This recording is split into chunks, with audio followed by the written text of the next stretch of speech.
सब रहते ही है। तो कुछ लोग 4-5 विद्यार्थी पहुंचे काशी, जय जय, काशी पहुंचे। भैया किस लिए आए हो? हम पढ़ने आए हैं। तो पहुंचे, पहले गए गंगा में स्नान किया, गंगा में स्नान किया, मणिकर्णिका घाट पहुंचे। वहां बोले भैया पढ़ा दो पढ़ा दो पढ़ा दो। अब कोई पढ़ाने को राजी न हुआ। क्या पढ़ोगे? बोले भागवत पढ़ेंगे। तो भागवत, तो कुछ लोगों को, दूसरों का अगर उपहास हो तो मजा लेने में बड़ा आनंद आता है कि उनकी हंसी होगी, हमको मजा मिलेगा। ऐसे कुछ ऐसे महात्मा मिल गए कि उन्होंने कह दिया भैया हम तो नहीं पढ़ाएंगे, लेकिन यहीं से कुछ दूर चले जाओ, वहां एक नृसिंह भगवान का मंदिर है और वहां का जो बाबा है वो बहुत बड़ा विद्वान है और आप उन्हीं के पास जाओ और वही आपको भागवत पढ़ाएंगे। बोले अच्छा। अब उन विद्यार्थियों को क्या पता कि हमको किनके पास प्रेषित किया जा रहा है, तो बेचारे नहीं चले गए। तो वहां गए तो क्या देखते हैं, नृसिंह भगवान का मंदिर है और एक व्यक्ति, एक बाबा झाड़ू लगा रहा है, पोछा कर रहा है, भगवान की पार्षदी धुल रहा है, बिल्कुल नौकर सेवक। और ये ऐसे श्रीमान जी हैं। चारों विद्यार्थी पहुंचे, चरणों में गिर गए, सरकार मैं अमुक स्थान से आ रहा हूं, आपके पास आया हूं। किस लिए आए हो? भागवत पढ़ने आया हूं। बोले अरे राम राम, भैया आप कहीं गलत स्थान पर पहुंच गए हैं। बोले नहीं नहीं, मणिकर्णिका के घाट के संतों ने कहा नृसिंह भगवान के मंदिर में जो पुजारी रहते हैं उन्हीं के पास जाओ। अरे बोले हम क्या पुजारी, हम तो ठाकुर की सेवा करते हैं, बर्तन धुल देते हैं, भगवान के बर्तन को कहते हैं पार्षदी, वो पार्षदी धुल देते हैं और भोग लगा देते हैं, यही सब करते हैं। आप चले जाओ कहीं और। कहा नहीं, आप पढ़ाना नहीं चाहते। अब उन्होंने सीधा कांटेक्ट किया नृसिंह भगवान से। इसका मतलब आपने उन्हें बुलाया है। कहा सरकार आप जा। अच्छा, वो ऐसे महात्मा थे जिनको काखा गाघा ये वर्णमाला का भी ज्ञान नहीं था, इतने बड़े विद्वान। कहा ठीक है भैया, ठाकुर जी की तरफ देखे, ठीक है जब आपने बुला ही लिया है तो हम आज मना भी नहीं करेंगे। देखिए भक्ति, अब विश्वास देखो। विद्यार्थियों से बोले ठीक है आप चले जाओ, कल आना और कल पढ़ाएंगे। मुंह है उनका और बोल कोई दूसरा रहा है। और वो चले गए, संध्या हो गई, सुंदर भगवान को भोग लगा दिया, आरती कर दी, खिला पिला दिया और सचेत कर दिया।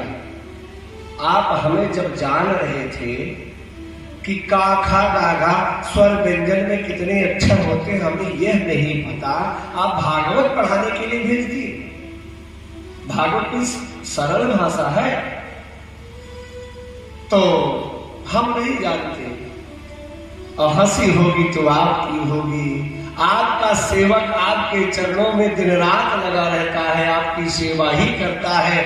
हम तो आज तक तो कुछ सोचे ही नहीं, लेकिन आज आपने यहां तक फिर बैठ गए, भगवान के नैनों से नैन लड़ा लिए, पूरी रात रोते रहे बैठ करके, कल क्या होगा कल क्या होगा है। हमने उनको वचन भी दे दिया कल पढ़ाएंगे। अंतःकरण में ठाकुर जी रात्रि को स्वप्न दिखाते हैं, चिंता न करो रात्रि व्यतीत होगी, आपको संपूर्ण वेद शास्त्र सब कंठस्थ हो जाएंगे। प्रातः काल हो गया, जैसे वो सब आए पढ़ाना प्रारंभ कर दिया। भगवान स्वयं कहते हैं, भगवान नारायण स्वयं अपने मुख से कहते हैं अहम वेदमी, या तो मैं जानता हूं भागवत, या सुकोपेति, या सुखदेव जी जानते हैं भागवत को। ध्यान से सुनिए भैया, भगवान कहे अहम वेदमी, या तो मैं जान रहा हूं, या सुकोपेति, या सुखदेव जी जान रहे हैं। लेकिन राजा वेद वेत्ति वा, पता नहीं परीक्षित को आई भागवत कि नहीं आई, मैं नहीं बता सकता। लेकिन नृसिंह भगवान के मंदिर में सेवा करने वाला वह जो बाबा था ना, उसका नाम था श्रीधर। भगवान कहते हैं श्रीधर सकलम वेत्ति श्री नृसिंह प्रसाद।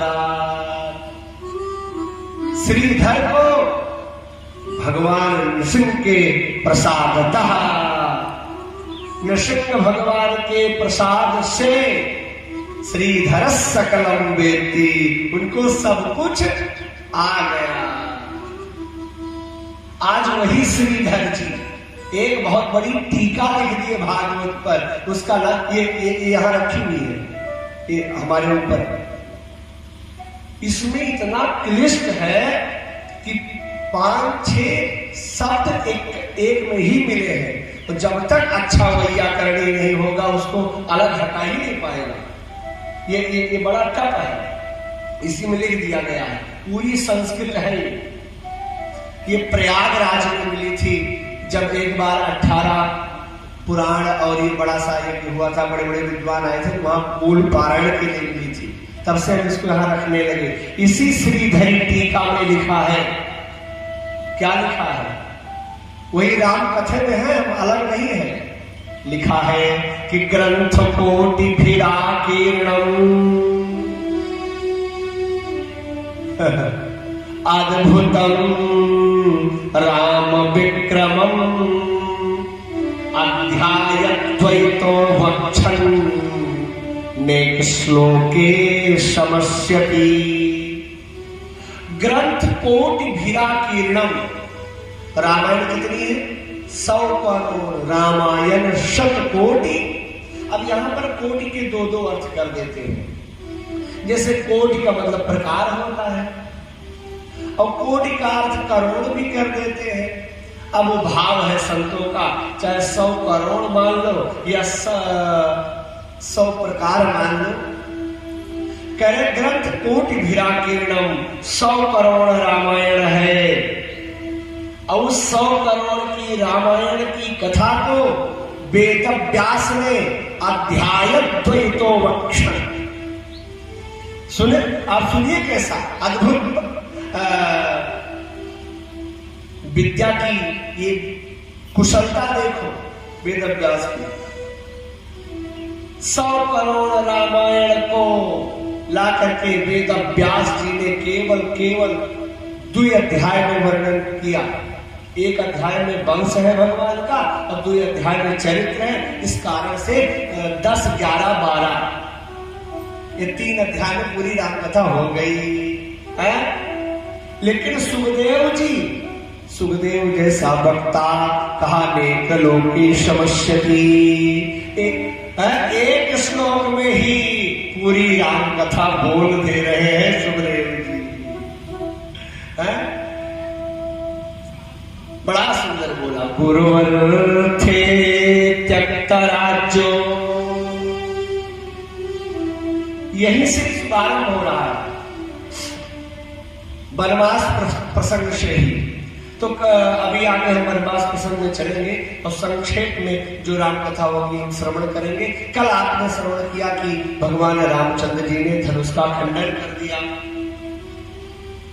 सिया जी ने जयमाला पिढ़ा दी, दशरथ के यहाँ खबर पहुंची कि आप बारात लेके आ जाए और सुंदर विवाह हो जाए। और अब तो हमें लगता कि पहली बारात ऐसी रही होगी कि दूल्हा पहले से ससुराल में है, बारात बाद में आ रही है। ऐसा होता नहीं है? तुलसीदास जी का एक बड़ा प्रिय ग्रंथ है श्री राम लला नहछु, एक ग्रंथ है। और राम मंगल भी अलग है, जानकी मंगल है, पार्वती मंगल। तो राम लला नहछु एक ग्रंथ है, उसमें सोहर के पद्य गाए गए हैं। दशरथ जी को जब माल गाते नहीं कि हम तो पाती में कि आवत बानी उस पार से राजा जनक दरबार से, बिल्कुल संक्षेप में सुनाते हुए चल रहे हैं। दशरथ को समाचार मिला कि राम जी ने धनुष तोड़ दिया, बारात लेके पहुंचो। बड़े गदगद हुए, वशिष्ठ जी को बुलाया, क्या किया जाए? दूल्हा तो वहीं पड़ा है, तो और कार्यक्रम कैसे हो? कार्यक्रम तो होना ही चाहिए। पुराणों के अलग अलग भाव हैं। आनंद रामायण में लिखा है कि संपूर्ण क्रिया की गई, राम जी को लाया गया, संपूर्ण क्रिया की गई है। और नाचू के अनुसार चले तो गोस्वामी बाबा करते हैं नाउन को भेजा गया, चलो जल्दी से महावर आदि लगाओ। दूल्हा जब जाता है महावर लगती है। आज अवध घर मंगल, एक पद गाने पर रामलला न छुका। आज अवधपुर मंगल और न छू रामो कहो, रामा अति बड़ भाग नौनिया जी नखील रामो कहो, रामा अति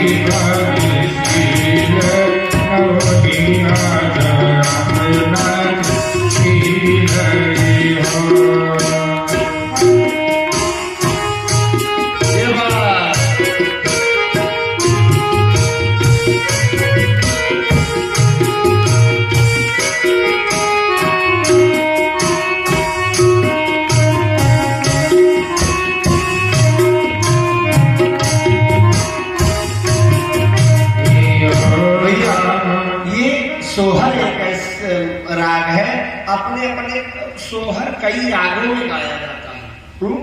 कल हम गाए थे। और माताएं अलग राग में गाती हैं, ये भी एक राग है। तो रामलला नाचू में लिखा आज अवधपुर मंगल और नाचू राम कहो। रामा हम नहीं कह रहे, देवता कह रहे हैं अति बड़ भाग। अब नाचू कौन करता है? नाउन। अरे आज उस नाउन की भाग जग गई है। कहा क्यों? कहा देवी भागवत पढ़ो ना। 60 वर्ष सहस्राणि प्रतप्तम ब्रह्मणा पुरा, येन मे पद्म नखर दृष्टये चात्मशुद्धये। हे भैया, जिन ब्रह्मा को भगवान के चरणों के नाखून के दर्शन के लिए 60,000 वर्षों तक तप करना पड़ता है। पूरा माने पहले तप किए थे। अरे धन है नाउन जो आज ना तो तप किया न कुछ किया, अवध में आ गए नहाने पहन करके सोने की नहाने लिए है और नख छीले राम। देवता फूल बरसाने वाले नाउन आज तो भी सिद्ध हो गई। अब भाव है तो राम कथा तो भाई राम कथा है। हम तो भैया जब 9 दिन की राम कथा करते हैं और बहुत प्रयास करते हैं तो ब्याहे तक पहुंचते हैं, और नहीं तो फिर हवाई सर्वे। अच्छा, भागवत में तो भाई एक समस्या है कि परीक्षितों जी का देखना है, सुदामो जी को देखना है। भले हम थोड़ा विस्तार करें तो छू ही ले, प्रसंग को स्पर्श ही कर ले। और राम कथा में तो हम बिल्कुल मस्त रहते हैं। हमने कहा हमने जिम्मेदारी नहीं ली है रावण को मारने की। अगर बढ़िया बढ़िया नई नई चीज सुनना हो और अंदर तक जाना हो गहराई की, तो हमको स्वतंत्र कर दो। हम ठीक से बढ़िया सुनाओ, यार सुनो बढ़िया बढ़िया अच्छी अच्छी चीजें। और यदि आप कहोगे रावण को मारना तो हवाई सर्वे करके मार देंगे। रावण को मारने क्या बात है। आज दोपहर में हमारे छोटे अनुज बैठे हैं, वो एक बड़ी मतलब कहीं मोबाइल में देख रहे थे रामायण। तो बोले फिर पिताजी से पूछे कि 31 बाण जो रावण को मारा गया था वो हनुमान जी लेने गए थे ना। उसी मोबाइल में देख रहे थे और मैं विश्राम कर रहा था, लेकिन कान से सुन रहा था। आंख बंद थी मेरी, लेकिन मैं सुन रहा था। यद्यपि वो कथा हमने बहुत पहले याद की थी। कुछ कथाएं ऐसी थी कि अयोध्या में बड़े बड़े संतों की सेवा करते करते लंगोटी धुलते धुलते हमको मिली, लेकिन उस कथा का जब पुनरावृत्ति नहीं हुआ ना, पुनरावलोकन नहीं हुआ, तो वो विस्मृत हो जाती है। आज जैसे इन्होंने कहा, हमको तुरंत वो कथा स्मरण में आ गई।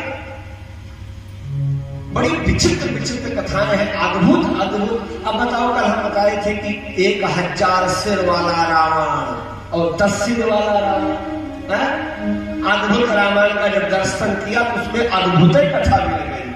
तो भैया हाँ, आगे अगर मौका मिलेगा तो हम 31 बाण की चर्चा करेंगे। तो बारात आ गई है और दिव्य भव्य स्वागत किया गया। राजा जनक जैसा ब्रह्मज्ञानी विदेह है, विगतो देह ज्ञानम, जहां बैठते हैं बिल्कुल भूल जाते हैं, ब्रह्मरात्र हो जाते हैं, भगवान के चरणों में चिंतन लग जाता है। ऐसे है, सुंदर स्वागत किया है। और आज दिव्य जनक जी के उस पावन वंश में 4 उस मंडप में 4 बेटियां ब्याही जा रही हैं। सीता है, उर्मिला है, मांडवी है और सुतकीर्ति है। चारों का सुंदर दिव्य विवाह पाणी ग्रहण हुआ और ब्रह्मा जी ने ही शादी करवाई है। सियाह शिरस सिंदूरम ददौ रामम द्विजाज्ञया। महर्षि वाल्मीकि जी लिखते हैं कि राम जी ने सीता जी के मांग में सिंदूर डाला। आज जब ब्राह्मण ने आज्ञा दिया है तो अद्भुत आनंद आया है और सुंदर बोल को उच्चारण हुआ है, भाव बड़ी से बड़े आनंद हुआ है। और भाई सखियों का विनोद तो अलग ही है, वो तो क्या से क्या राम जी को नहीं बनाई है। वो भाव है कि आज ये हमारे मिथिला में आए हैं, अब पता नहीं कब आओगे। त्रैलोक में ऐसा दूल्हा मिलने वाला नहीं है जो सिया को प्राप्त हुआ है, वो तो यही रहेंगे। आनंद हुआ है? और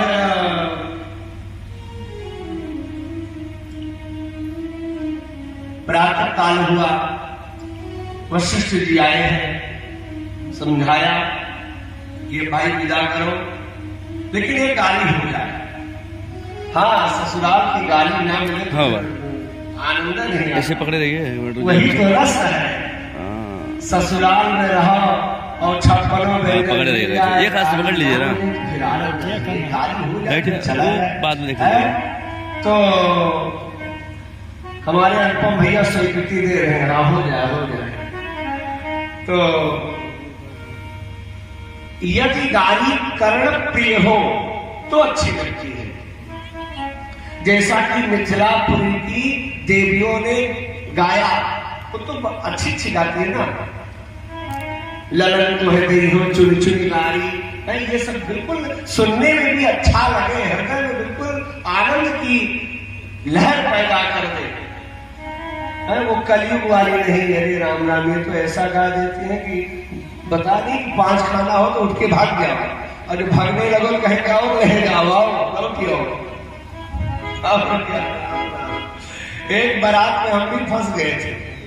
वहां क्या गा रही है देवियां, कहती है जितने बाराती आए थे, अब बिल्कुल एक गांव में बारात गई थी, अभी ढोलक लेके बैठी और जितने भी लोग आए थे कह रही है तू का पीछी पूछी काटे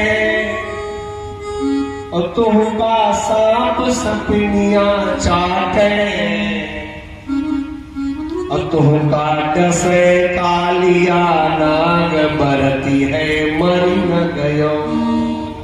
अब बताओ, अरे ऐसा भी गाया जाता है, एक गीत है, हर चीज का एक प्रमाण है, एक परिधि है, उसी सीमा में गाऊंगा। अरे राम। तो जैसे दूल्हा, एक मैं अपनी वाली गाली सुनाता हूं जो स्वरचित है। जब दूल्हा मंडप में बैठा रहता है तो सखियां कहती कुछ बोलो ना, क्या लोगे, क्या चाहिए है। तो ऐसे सखियां कहती हैं, अरे भैया उसमें भी ये जो सखी है ना, ये सखियां हैं, ये मिथिलानियां हैं, ये साधारण नहीं है। हम आपको पाताल पद्म पुराण के पाताल खंड में लेकर के चलेंगे। और क्या, बड़े बड़े संत आकर के सखी रूप में हो गए हैं। भगवान के साथ उनका भोक्तमैच्छन सुविग्रहम इसीलिए आए हैं। अवध के कुमार सारी दुनिया के सार काहे बोलत ना। अवध के कुमार सारी दुनिया के सार काहे बोलत ना।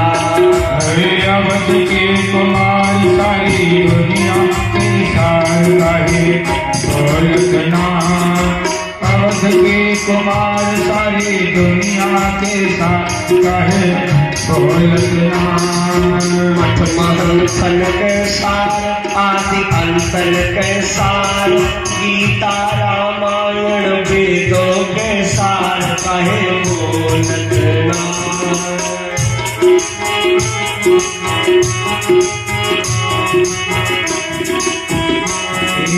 अवध के कुमार सारी दुनिया के साथ काहे बोलत ना। अवध के कुमार सारी दुनिया के साथ काहे बोलत ना। बूढ़े होई गए पाप तुम्हारे, बूढ़े होई गए बाप तुम्हारे, बूढ़े होई गए बाप तुम्हारे। बाटी जवान तीनों मैया तुहार काहे बोलत ना। मैया जवान काहे बोलत ना। अवध के कुमार सारी दुनिया के साथ काहे बोलत ना।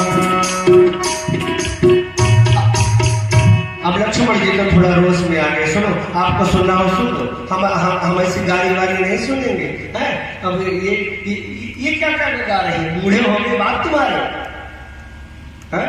60 वर्ष सहस्राणी जातस्य मम कौशिक, 60,000 की अवस्था हो ही गई है। महर्षि वाल्मीकि जी कह रहे हैं तो लक्ष्मण जी बोले नहीं, हम तो भैया मानने वाले नहीं, हम नहीं सुनेंगे। राम जी बोले थोड़ा शांत हो जाओ, थोड़ा शांत हो जाओ, ये ससुराल की बात है। ससुराल में जो मिले शांति से सुन लो, और गाली तो बड़े भाग्य से मिलती है, तो यहाँ ना बोलो। सखिया बोली देखो ये गोरे वाले बहुत ज्यादा बोल रहे हैं, छोटे वाले। यहाँ तो सुनो, यहाँ जो आए हो ना तो गाली जरूर मिलेगी। सखिया बोली हम देंगे गाली, लक्ष्मण जी बोले हम देंगे गारा। हाँ, तुम गाली दोगे, हम गारा देंगे।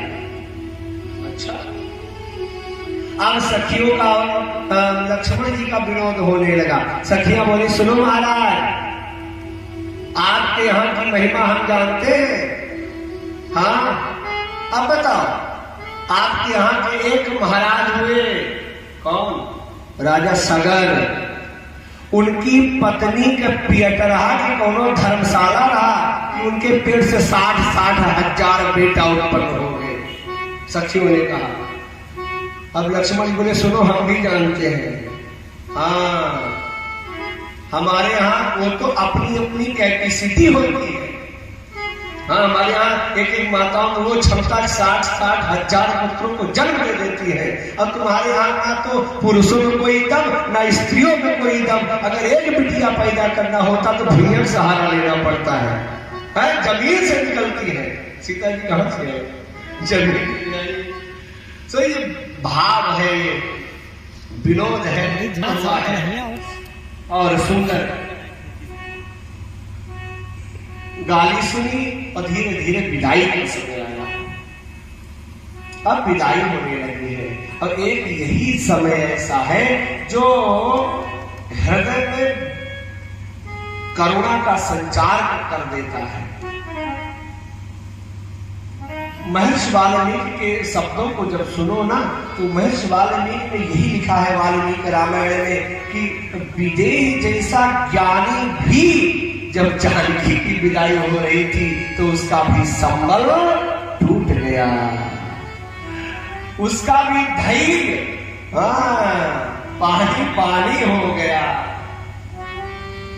और एक बात बताएं, अपने वैसे आप जानते हो कि बेटी के विदाई के समय माँ को तो पीड़ा होती ही है, लेकिन उससे कम पीड़ा पिता को नहीं होती। हाँ, लेकिन माँ है व्यक्त कर लेती है और पिता व्यक्त नहीं कर पाता, क्योंकि वही एक सबका संबल है, वही आधार है। अगर वही अपना आपा और धीरज खो देगा तो औरों की क्या दशा होगी। इसीलिए कथाओं में कहते हैं कि आप जाओ अपनी बिटिया को जरूर लेके जाओ। आज जब जानकी की विदाई हो रही है ना, तो कई माताएं आई हैं, शिक्षा दे रही हैं, बेटी आज से तुम पतिव्रता आई है। लोपामुद्रा है, अरुंधति है, और सावित्री है, जाह्नवी है, तुलसी, सची, तो उपदेश दे रहे हैं। देखो बेटी, अभी तक अपने घर में थी, जब इच्छा होती थी तब सोती थी, जब इच्छा होती थी तब जगती थी, चाहे 10 बजे जगो, कोई रोकने वाला नहीं। लेकिन आज से तुम अपने पति के घर जा रही हो, नियम बना लो, सबसे बाद में सबको खिला पिला करके सबसे बाद में सोना है, सबसे पहले जग जाना है। आहुता गृह कार्याणी, अगर आपको कोई बुलावे तो त्यक्ता गृह कार्याणी, घर के आपका पति आपको आवाज दे रहा है तो समस्त कार्यों को छोड़ करके उनके सम्मुख उपस्थित हो। और पति ही देवो नारी नाम, पत्नियों के लिए उसका पति ही सबसे बड़ा देवता होता है। घर में जाना, सास ससुर की सेवा करना, यही नारी का परम धर्म है। बहुत सुंदर उपदेश दिया।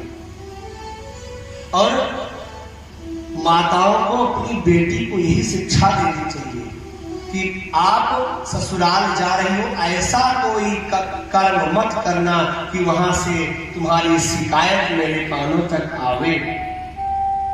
इसीलिए कथा होती है, इसीलिए लोग सत्संग करवाते हैं, कुछ ज्ञान मिले। हाँ, और आज तो कुछ आजकल क्या होता है, कुछ थोड़ा बहुत पुण्य हुआ तुरंत सीधा दुल्हन का, जिस बहू का फोन उसके पीहर से 20 घंटे चलता हो, उसके घर में शांति होने वाली नहीं है। लिख लीजिए, मैं अपना अनुभव बता रहा हूं। अभी 31 साल मेरी उम्र है, लेकिन अनुभव बहुत हो गया है इस अल्प उम्र में। 20 घंटे यदि फोन चल रहा हो, शांति बनने वाली नहीं है। हाँ, अरे आपको माँ से बात करनी है, पिता से बात करनी है, दीदी है, भाई है, जो भी है, थोड़ा थोड़ा हाल चाल ले लो, बात हो गई। इतनी देर क्या लेती हो? और मुझे तो ज्यादा समझाने की जरूरत ही नहीं है। इसमें एक गीत है, आप उसी को सुनिए। अगर वही शिक्षा प्रत्येक माता अपनी बेटी को दे दे, मैं व्यासपीठ से गारंटी लेता हूं उसके घर में अलगाववाद की स्थिति नहीं आएगी। मैं सुना रहा हूं वो गीत, बिल्कुल ध्यान से सुनो। अपनी बिटिया को यही सिखाओ और कुछ मत दो। मैं आपसे कह रहा था एक दिन कि आप अपने बेटे को और बेटियों को संपत्ति अरबों खरबों हो जाएंगी यदि संपत्ति संस्कार सही होगा, और संस्कार विहीन जीवन होगा तो करोड़ों की संपत्ति स्वाहा हो जाएगी। ऐसे हो जा रही है। एक बेटी विदा हो रही है तो एक माँ उसको समझा रही है, एक शिक्षा दे रही है। क्या कह रही है? कथा का मतलब ही यही है कि मानिए दुलारी मेरा कहना, इस भांति रहना जाके ससुराल में। मानिए दुलारी मेरा कहना, इस भांति रहना जाके ससुराल में। क्या करना? सब कुछ पड़ेगा बेटी सहना, पर कुछ मत कहना जाके ससुराल में। माता के समान अपनी सासू जी को मानना, पिता के समान अपने ससुर जी को जानना। अलगाव कहाँ होता है?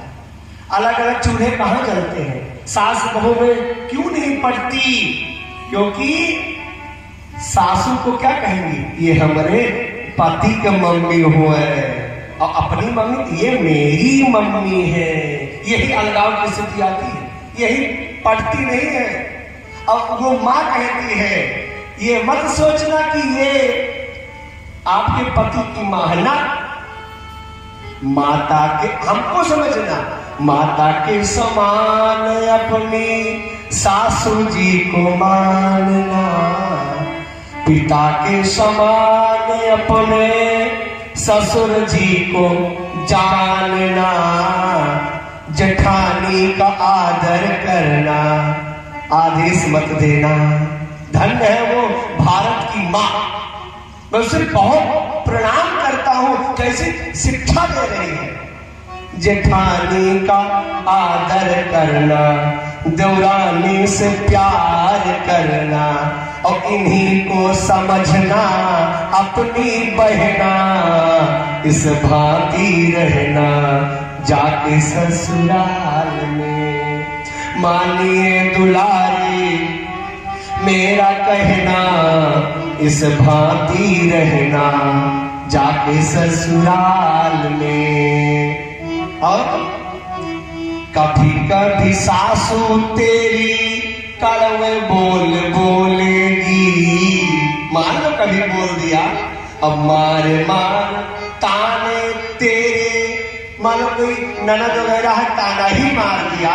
कभी कभी सासू तेरी कड़वे बोल बोलेगी, मार मार ताने तेरे दिल को भी छोड़ेगी। सब कुछ जानना, सब कुछ सुनना, कुछ मत बोलना, और नीचे को झुकाए रहियो नैना, इस भांति रहना जाके ससुराल में। माने दुलारी मेरा कहना, इस भांति रहना जाके ससुराल। और कंठ श्री कंठ तेरा कोयल के समान होवे, जब आवाज बोलो बहुत मधुर बोलो, और एक ऐसे से बोल देती तेंधा में सुनाई पड़ता है, माइक की जरूरत नहीं है, ऐसा ना हो। कंठ श्री कंठ तेरा कोयल के समान होवे, होठों की लाली तेरी मधुर मुस्कान होवे।